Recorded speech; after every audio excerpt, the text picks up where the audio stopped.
you made an interesting point. So I tend to have the drip, drip, drip. This was my Johnny Manziel theory, is that everybody makes mistakes, especially when you're young. But if I see 2, 3, 4, 5, then you've got a plumbing issue. It's not just you didn't close the faucet. So there's about 6 pieces of video in college where Shedeur was a little bit of a brat, whatever. Then there's the legendary cringy draft room. Didn't love that as a B prospect. Then there's back-to-back speeding tickets, both over 90, and a missed arraignment. The NFL is navigating unexpected headlines after a former Browns coach publicly defended Shedeur Sanders in response to reports of multiple speeding tickets. The coach's statement has sparked extensive online debate. Supporters welcome the show of loyalty, while critics question the motive. Sanders now finds himself at the center of an unforeseen controversy, and observers want to know why a Cleveland coach is standing so firmly in his corner. The story is developing rapidly and continues to draw intense attention. When it came out that he got a speeding ticket, I said it's not really that big a deal. I feel very differently about it now. Over 40 miles an hour over the speed limit, less than 2 weeks after you just got a ticket. I don't know if that's entitlement or immaturity. There's got to be some teams that are feeling very good right now that they didn't draft him. Observers are focusing on Shedeur Sanders' recent speeding ticket, treating the violation as a measure of his character and sidelining his athletic, academic, and philanthropic accomplishments. The incident, driving 15 miles per hour over the limit in a borrowed Lamborghini, has drawn sharp criticism. In response, a former Cleveland Browns coach has taken the opportunity to comment, even though the franchise is widely viewed as unstable due to its frequent coaching changes and limited on-field success. By defending Sanders, he presents himself as an authority on discipline and leadership. The statement, coming from an organization seldom praised for stability, has nonetheless attracted considerable attention across the league. You want to defend him a little bit. I thought this was an interesting take. Yeah, I thought it was really interesting that you said you were out because of the speeding tickets. To me, that's such a minor thing. You were so high on him in terms of his completion percentage in OTAs, and I thought that was a little aggressive on your part. But with the speeding tickets, I got a speeding ticket the first night of the draft, my first year there. I thought maybe I'd get the benefit of the doubt, but they gave it to me anyways. As soon as the former Browns coach defended Shedeur Sanders, social media erupted with commentary, resembling the volume of draft night coverage. Posts and opinions appeared within minutes, and criticism escalated rapidly. Detractors amplified Sanders' minor speeding violation, while supporters argued that such reactions were disproportionate to a single traffic citation. Shedeur Sanders received 2 speeding citations, and the minor traffic issue quickly drew national attention. Before considering the former Browns coach's response, it is useful to clarify the facts. Sanders, son of Pro Football Hall of Famer Deion Sanders and a current college quarterback, was twice ticketed for exceeding the limit while driving a high-performance vehicle. Commentary on social media escalated rapidly, with critics framing the incident as a significant character concern, even as the league has historically tolerated far more serious legal transgressions. Stepping into the debate, a former Cleveland Browns coach, best known for a tenure filled with losses and contested decisions, issued a strong public defense. He argued that 2 speeding tickets should not define Sanders' reputation or overshadow his on-field talent and community work, urging a balanced assessment of the player's actions. I don't love it from a 5th-round draft pick. I don't love that it happened multiple times, but I do think that this is the first time he's been away from his dad, and there's gonna be some growing pains now. Would I sell my stock on it like you are? Not because of a couple speeding tickets, especially in light of the problems that Brown's quarterback room has had to deal with legally in the last few years. I mean, this is nothing. The debate quickly shifted from 2 speeding citations to broader claims about integrity, growth, and leadership. The former Browns coach framed the infractions as moments for personal development and urged observers to view them in context. Critics responded forcefully. Some called for disciplinary action, others questioned Deion Sanders' parenting, and a few sought to discredit the coach himself, despite his professional record already being widely analyzed across the league. The reaction underscores an apparent inconsistency in public standards. Fans often overlook on-field confrontations, heated sideline arguments, and other significant controversies, yet they treated Sanders' routine traffic offenses, speeding without evidence of reckless endangerment, as indicators of serious character flaws. If such minor violations were adopted as the primary measure of morality in professional football, many players would face similar criticism.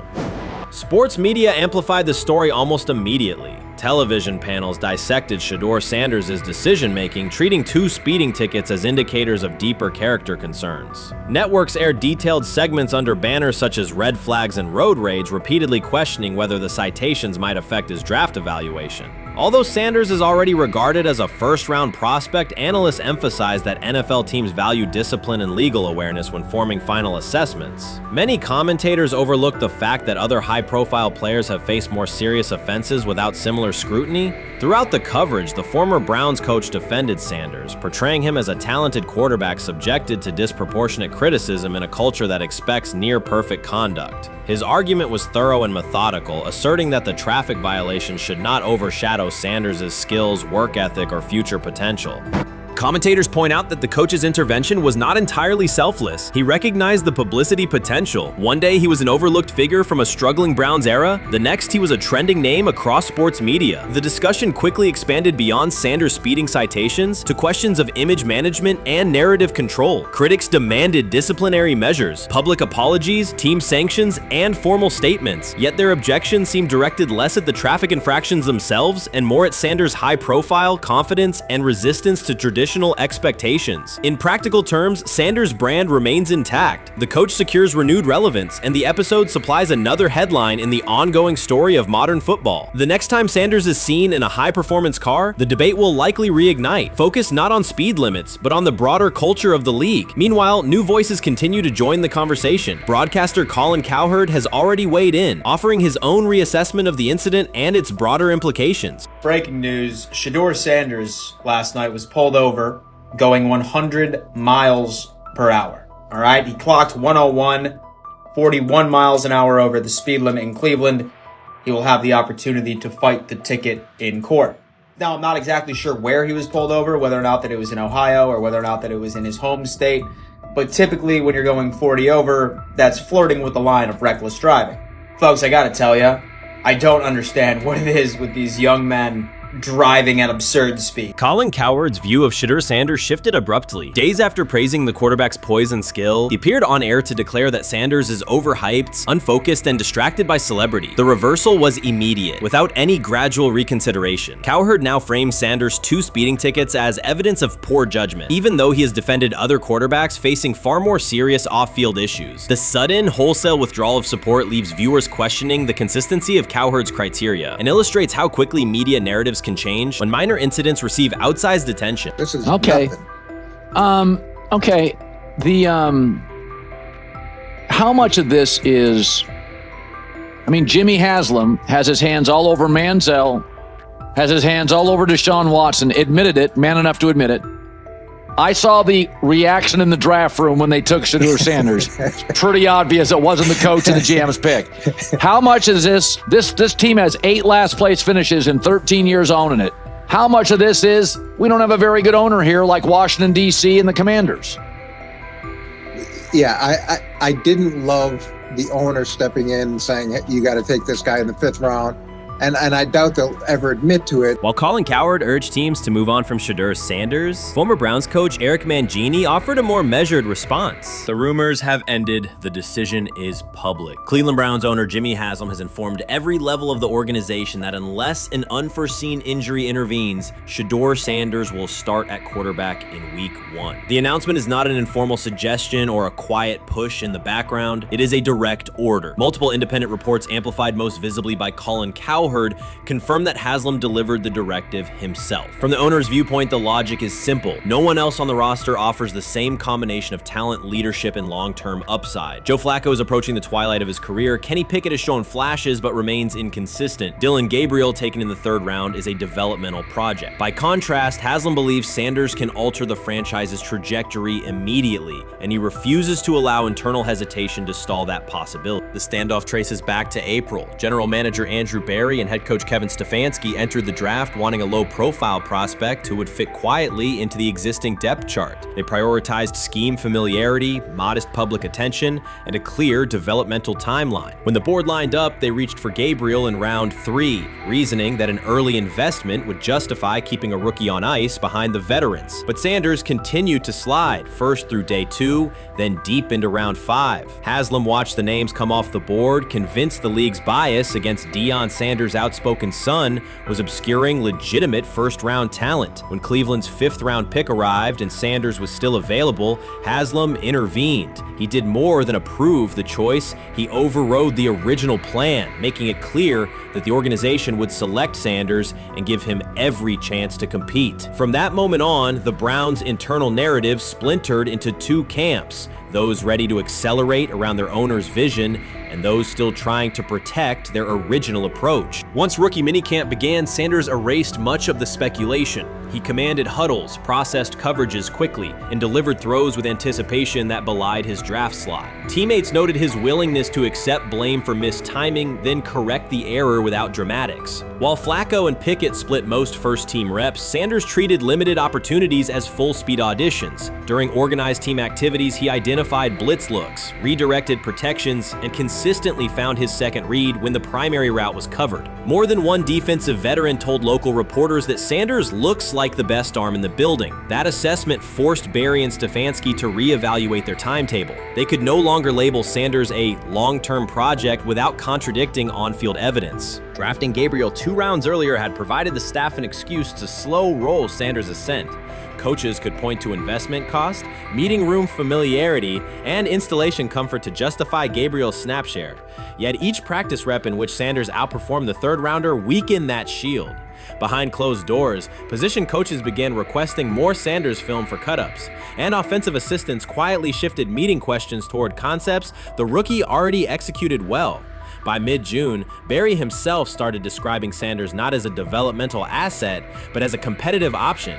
Those subtle linguistic changes signal the front office's recognition that the narrative had moved beyond their control. Haslam's history with quarterbacks is well documented. His pushes for Johnny Manziel, Baker Mayfield, and Deshaun Watson were high-visibility swings, each driven in part by a desire to generate excitement as well as wins. Critics highlight those choices to question his evaluation track record, yet Haslam perceives Sanders differently. Where Manziel carried off-field concerns, Sanders brings a reputation for professionalism. Where Mayfield's leadership style divided veterans, Sanders' approach has united receivers and linemen. Where Watson's trade involved unprecedented controversy, Sanders arrived at minimal draft cost. Haslam sees a rare chance to capture star potential without mortgaging the future, and he is unwilling to cede that upside to cautious pacing. Cleveland's supporters, weary of revolving door quarterbacks, have rallied around Sanders with unexpected speed. Sales of customized Sanders number 2 jerseys surged within days of rookie minicamp. Training camp ticket requests spiked once local media circulated videos of Sanders making NFL-caliber anticipation throws during 7-on-7 periods. The mood in Northeast Ohio has changed from tentative hope to active belief. Longtime season ticket holders who once shrugged at preseason storylines now debate Sanders' footwork at neighborhood barbecues. Social media engagement for Browns content has climbed, driven by highlight compilations of the rookie threading seam passes between linebackers and safeties. All of this places Kevin Stefanski in a fragile position. If he opens week 1 with a veteran starter and the offense sputters, criticism will be swift. Each stalled drive will be interpreted as evidence that he ignored the owner's edict and the fan base's intuition. Conversely, if he names Sanders the starter solely under pressure, any early struggles could be framed as proof that Sanders was rushed, further exposing Stefanski to blame. The only sustainable solution is conviction. Either stand behind a veteran with clear strategic reasoning or embrace Sanders fully and structure the offense around his strengths. Splitting the difference, rotating series, delaying first-team reps, or using vague competition language will satisfy no one and likely jeopardize locker room clarity. Sanders' personal approach has reinforced Haslam's confidence. Instead of taking post-draft downtime,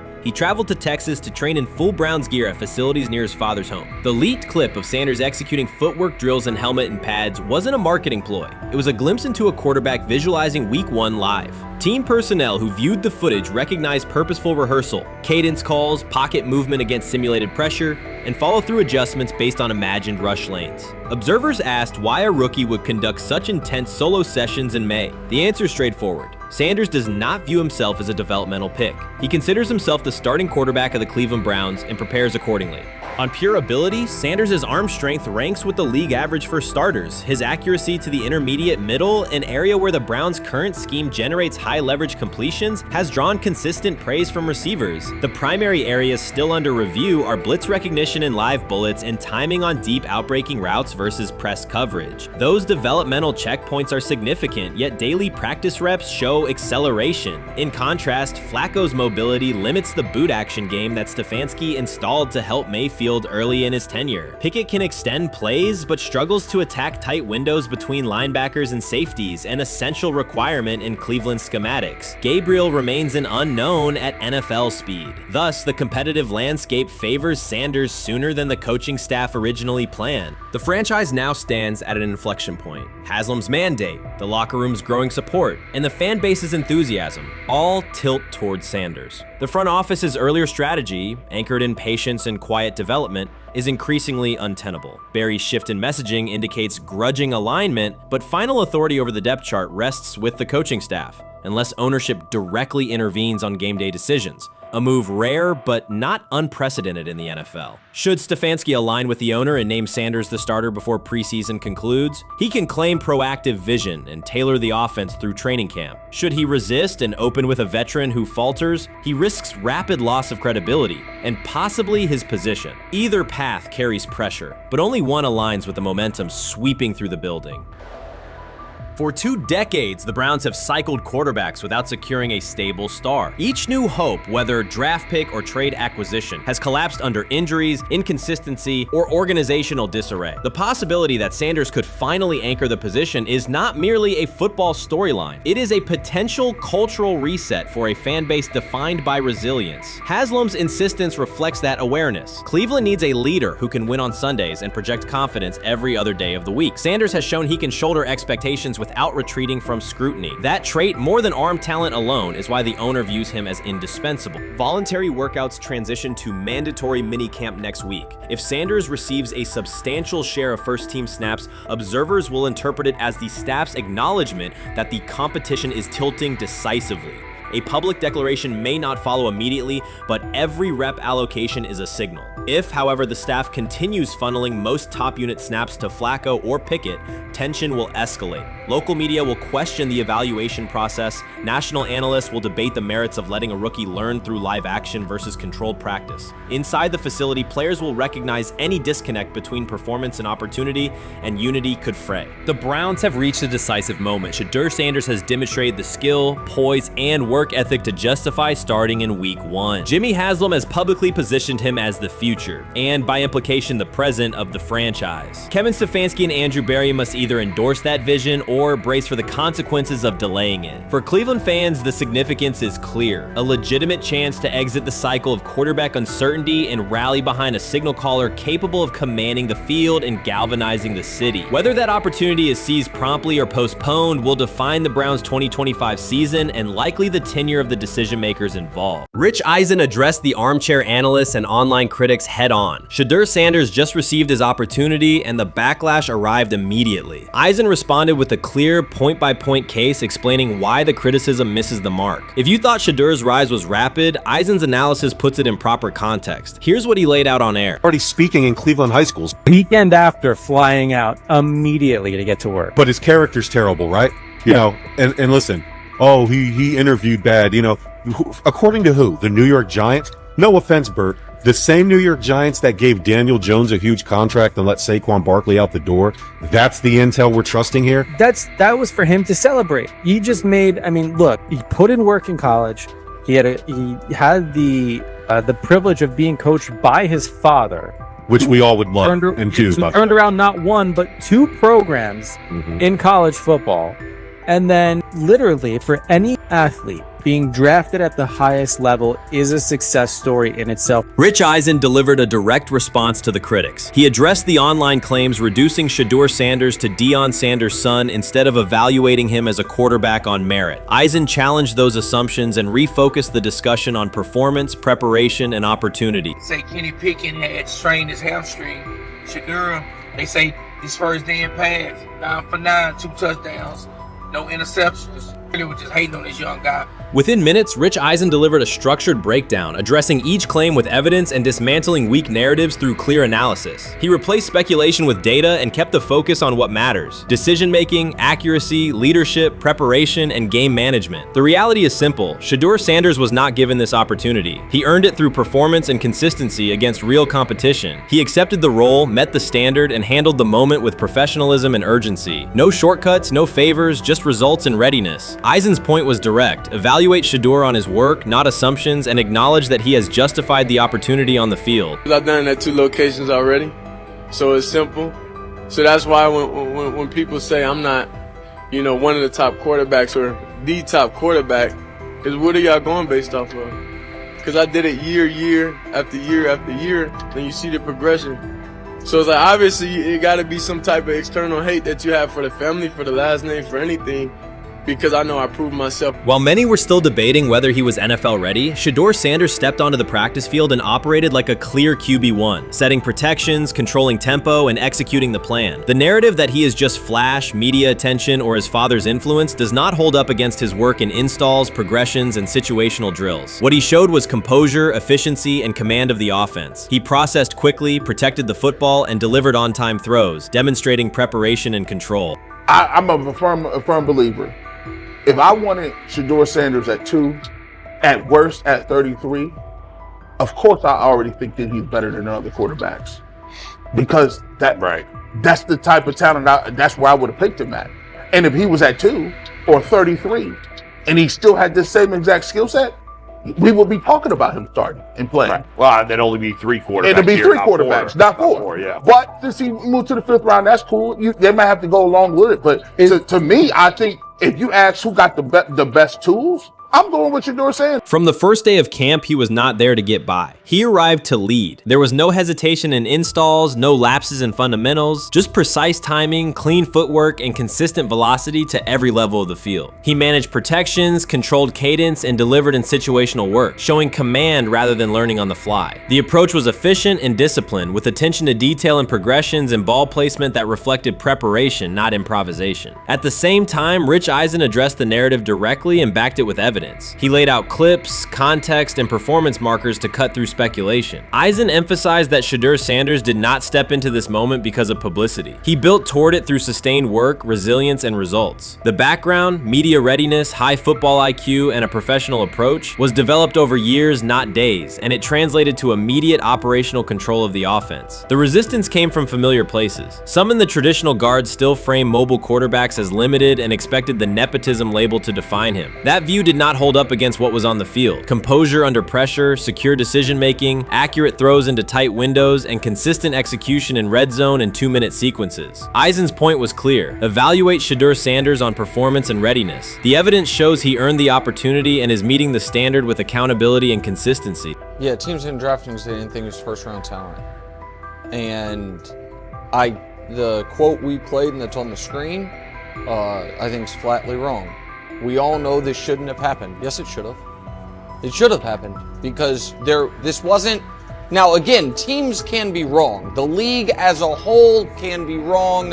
Hell, the Baltimore Ravens drafted a 25-year-old tight end before they drafted Lamar Jackson in the same draft. The die is not cast on who Shedeur Sanders. He stated it plainly: this is not a celebrity appearance. This is a quarterback with pocket presence, leadership, and decision-making that stands on its own. You either show it or you settle into a backup role. Shedeur Sanders is not auditioning. He is establishing himself as the starter. When the opportunity arrived, whether through injury, trade, or depth chart changes, Shedeur was prepared and delivered. He did not hesitate. He executed the offense and finished drives. As others tried to catch up to what they were seeing, Rich Eisen reinforced the same message he has been repeating: evaluate the work. Camp reports have been consistently positive, but the important shift is how the performance is being received. Casual attendees who came to observe left talking about Shedeur's command and poise. Detailed observers focused on his pre-snap reads, protection checks, and audibles, highlighting the mechanics, timing, and ball placement that support efficient, controlled play.